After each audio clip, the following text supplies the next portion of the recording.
तर या बातमीचे अपडेट आपण घेत राहूच. मात्र आणखी एक मोठी बातमी ती म्हणजे दिव्यातील अनधिकृत इमारतींवरती आज ठाणे महानगरपालिका हातोडा चालवणार आहे.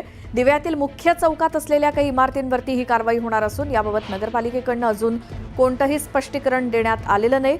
मुंबई उच्च न्यायालयाच्या आदेशानंतर ठाणे महानगरपालिका हद्दीतील दिवा ते शीळ वाय जंक्शन इथल्या 54 इमारतींवरती कारवाई करणार असं पालिकेनं स्पष्ट केलं होतं आणि त्यानुसार पोलीस बंदोबस्त मिळताच इमारतींवरती कारवाई केली जाईल असं ठाणे महानगरपालिकेनं स्पष्ट केलं होतं. दिवा इथे बोटावर मोजण्या इतक्या इमारती या अधिकृत आहेत. ज्या इमारतींवरती कारवाई केली जाणार आहे त्या इमारती 18 वर्ष जुन्या आहेत. त्यामुळे त्यावर आत्ताच कारवाई का असा सवाल उपस्थित करत दिव्यात राजकीय मंडळींनी आंदोलन केलंय. त्यामुळे आज ठाणे महानगरपालिका कारवाई कशा रीतीनं करते हे देखील बघावं लागेल. ही जी आनंद पार्कची इमारत आहे ही एक व्याप्त अनधिकृत इमारत आहे.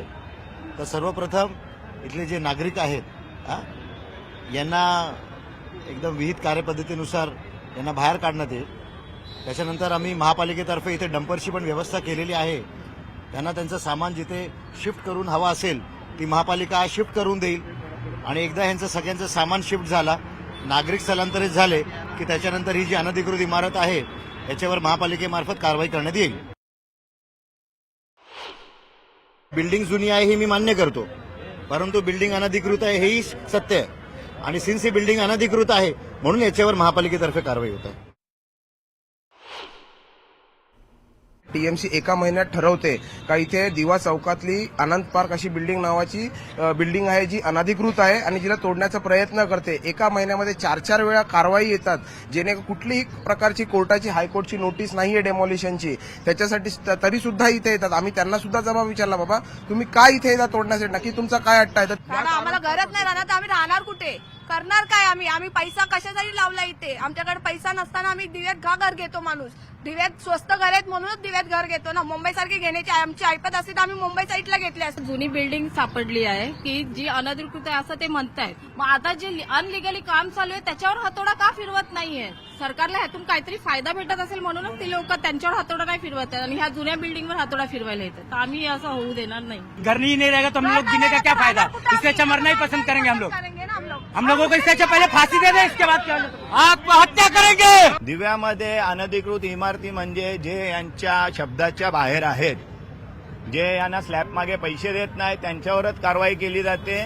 बाकीचे मला असे मोठे बिल्डर दाखवा, तुम्ही अख्ख्या रोडला बघू शकता 7-7 माळ्याच्या बिल्डिंगच्या टॉवरची कामं चालू आहेत, त्यांच्यावर एकाही कारवाई केली जात नाही. कारण यांची पार्टनरशिप आहे सर्व मनीष जोशी इथले अधिकारी सर्वांची.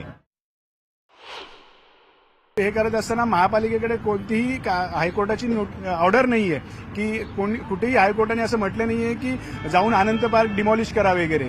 महापालिकेने कोर्टाला ॲफिडेव्हिट सादर केलेला आहे, परंतु डिमॉलिशनची ऑर्डर नाहीये. त्याच्यामुळे आम्ही त्या दिवशी सुद्धा आम्ही पोलीस प्रशासनाला निवेदन दिलंय की आम्हाला संरक्षित करा म्हणून या रहिवाशांना, कारण महापालिकेत कोणती ऑर्डर नाहीये. ऑर्डर नसताना जर महापालिका इथे कारवाई करत असेल तर शिवसेनेचा संपूर्ण परिवार आज या आनंद पार्कच्या संरक्षणासाठी इथे उभा आहे. तर दिवामधनंच आमचे प्रतिनिधी अजित मांढरे आपल्या सोबत जोडले गेलेत. अजित, हे आंदोलन सध्या सुरू आहे, हातामध्ये पेट्रोलच्या बाटल्या घेऊन सद्यस्थिती काय?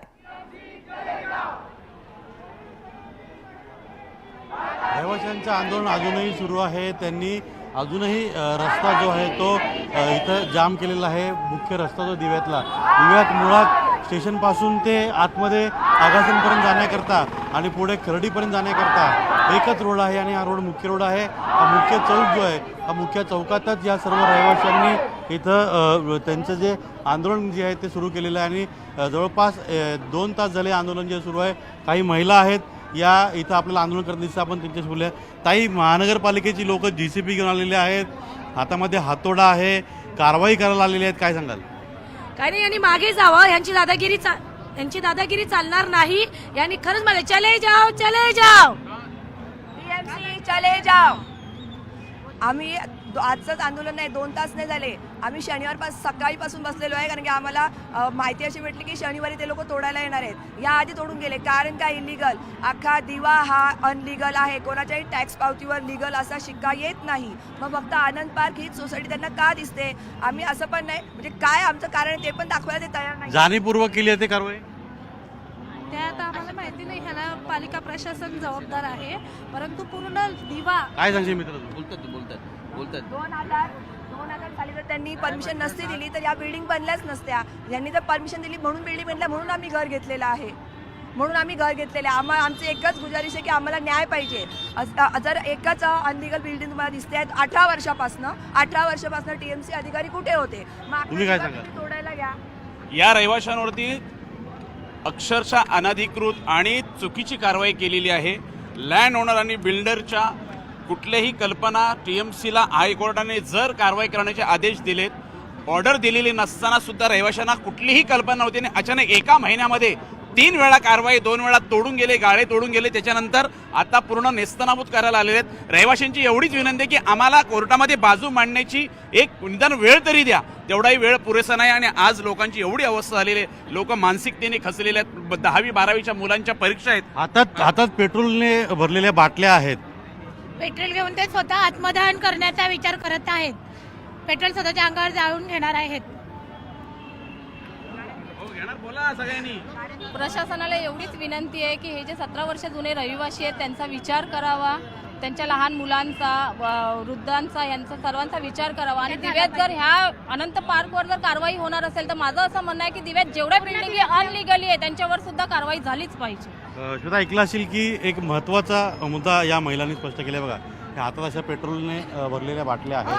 त्यांनी एक विषय स्पष्ट केला, तो म्हणजे दिव्यात 1-2 इमारती सोडल्या तर सर्व इमारती या अनधिकृत आहेत. त्यांच्या टॅक्स पावत्यांवरती, त्यांच्या महानगरपालिकेच्या ज्या कुठल्या पावत्या येतात त्या सर्वांवरती अनधिकृत असा स्टॅम्प मारून येतो. त्यामुळे दिवा हे शहर तसं पाहायला गेलं तर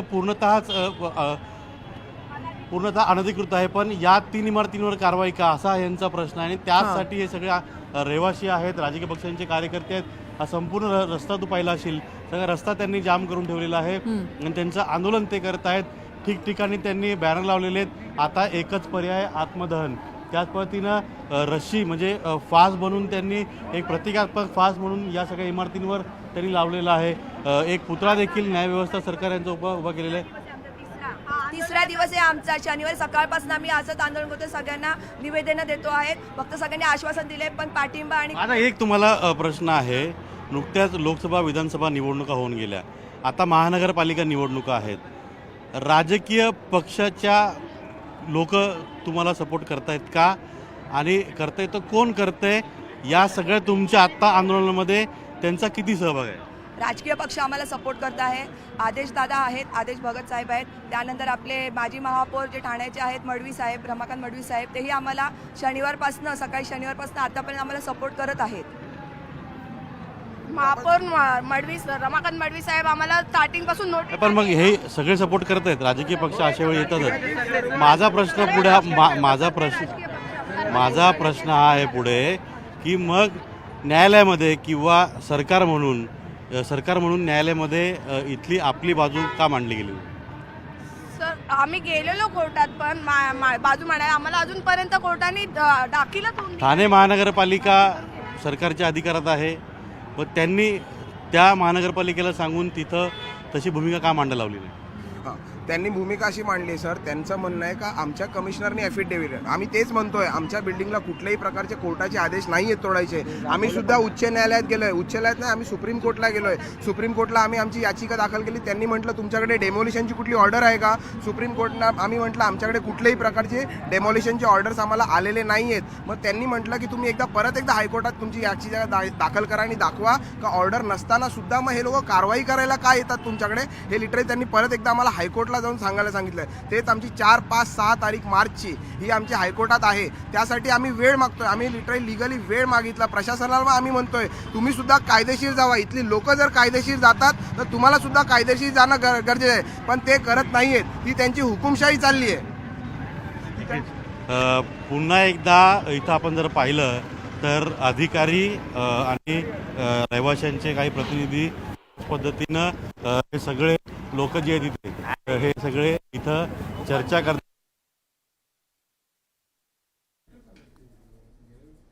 बिलकुल अजित, या सगळ्या संवादासाठी, माहितीसाठी धन्यवाद. त्यामुळे अजूनही हे आंदोलक ठामपणे आहेत, ठिय्या मांडून बसलेत भर रस्त्यामध्ये दिव्यात. त्यांच्या इमारतींवरती कारवाई होऊ नये यासाठी आणि आपली घरं रिकामी करण्यास त्यांनी स्पष्ट नकार दिलाय.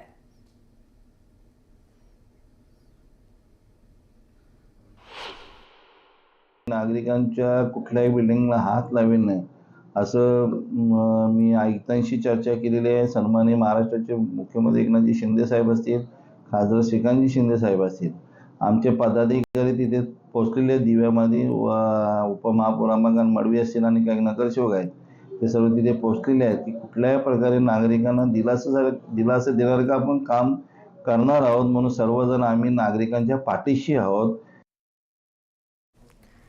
आणखी अशाच काही